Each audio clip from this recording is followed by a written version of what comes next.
நம்ம தொகுதி வளர்ச்சிக்கு இதுவரை யார் என்ன காரியம் செய்திருக்காங்களாம் எண்ணி பாருங்கள். இன்றைக்கி இந்த பகுதியில் இருக்கக்கூடிய ஓலா தொழிற்சாலை ஆயிரக்கணக்கான பெண்களுக்கு வேலை கொடுத்துருக்கு. ஷூ தொழிற்சாலை 12,000 பெண்மணிகள் வேலை செய்கிறாங்க. அடுத்தாற் போல் அங்கேயே 6,000 பெண்மணிக்கு வேலை வாய்ப்பு அடுத்த 3 மாதத்தில் வரப்போகுது. இங்கே எடுத்துக்கிட்டிங்கன்னா டெல்டா, ஓசூருக்கு போனால் டாட்டா, டிவிஎஸ், அசோக் லேலண்ட், உலகத்தினுடைய மிகப்பெரிய தொழிற்சாலைகள்லாம் இங்கே தான் வந்துட்டுருக்கான். ஓசூர் மாநகரம் வேகமாக ஆசியாவிலே பொருளாதாரத்திலே உயர்நிலைக்கு வந்துருச்சு. அது காரணம் தொழிற்சாலைகள், முதலீடுகள். இந்த முதலீடுகளை இந்த பகுதி கொண்டு வருவதற்கு நாம் வேகமாக முயல வேண்டும்.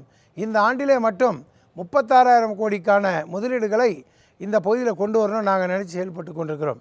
இது எல்லாம் நிறைவேறுவதற்கு, இந்த பணிகளை தொடர்ந்து செய்வதற்கு ஐயா மோடியினுடைய ஆசி பெற்ற வேட்பாளராக என்னை நீங்கள் தேர்ந்தெடுப்பதற்கு தாமரை சின்னத்திலே உங்களுடைய பொன்னான மேலான வாக்குகளை சிந்தாமல் சிதறாமல் தவறாமல் நடக்கின்ற ஏப்ரல் 19 தேதி வாக்கு தினத்தன்று வாக்களிக்குமாறு என்னை பெருவாரியான வாக்கு வித்தியாசத்திலே வெற்றி பெற செய்யுமாறு அன்புடன் கேட்டுக்கொள்கிறேன். நன்றி, வணக்கம், ஜெய்ஹிந்த். அனைவரும் தாமரை சின்னத்தில் வாக்களியுங்கள். பிரதமர் மோடியின் கரத்தை வலுப்படுத்துங்கள்.